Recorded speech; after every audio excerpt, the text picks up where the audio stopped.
Recently, I made a video about the hyphen phenomenon, how we are currently in the hyphen universe, the universe of the dash. I've always been raised feeling that Spider-Man's been just one word, but now apparently it has a dash. Even Stan Lee himself saying that he enforces that dash. I had a memory of a Seinfeld episode, the episode of Seinfeld where specifically George is talking to Jerry, saying Spiderman, like it's a last name, and then Jerry correcting him. I had it in my head, a little vision of that scene, but apparently it's not real. After posting my concerns on Reddit, someone responded with the appropriate scene. It's from a different show. It's from Friends. It's from Friends. It's from Phoebe asking Chandler, why isn't he called Spiderman? And then Chandler responds. It just seems so weird now that I'm looking back at it in this context. So if this were true about this conspiracy, that would imply that this scene that we're about to watch is from that other dimension, the dimension of no dash, the dimension of Spider-Man or Spiderman. Now watch. Hey, why isn't it Spiderman? You know, like Goldman, Silverman. Because it's not his last name. It isn't? No, it's not like Phil Spiderman. He's a Spider-Man. You know, like Goldman is a last name, but there's no Goldman. Oh, okay. There should be a Goldman. Hey. Hey, Rach. So Chandler was taking a nap. He seemed irritated by Phoebe waking him up, and Phoebe asked him, "Hey, how come Spider-Man isn't called Spider-Man?"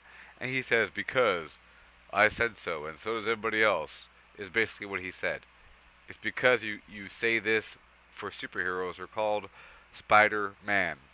You know, it's not Goldman, it's Goldman. And then the scene ends with Rachel wearing a red jacket. And say what you want about, predictive programming and whatnot, but it did something to me. It led me on this path to believing that Spider-Man has no dash.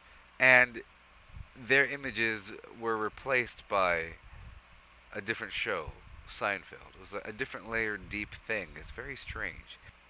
Now, in this next scene, you'll see this is the end of the show, the end of the episode, and they wanted to reinforce this proper way of saying specifically Spider-Man's name. Like a normal name being a superhero, then a superhero being a normal name. So, what kind of powers would Goldman have? Okay, well, he would turn things to gold. What about things that are already gold? Ah, his work is done.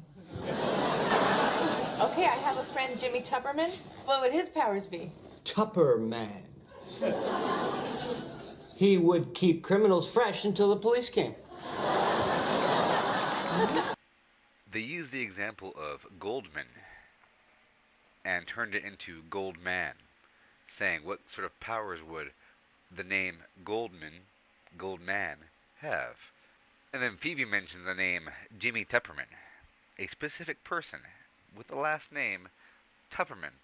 Tupperman. Very clearly, Tupperman. Spacing that thing apart. At no time during this whole conversation, of course, do we mention the concept of a hyphen, or a dash, or anything to physically separate these words. They're always one word in this case. You're never creating Gold Space Man. It's always Goldman, or potentially Gold hyphen Man. You see. Yes, Goldman, Tupperman, Spider-Man. The official name of Spider-Man has a hyphen. Spider-Man. Stan Lee chose to include the hyphen for Spider-Man because of the existence of Superman. Super and Spider share a lot of the same letters.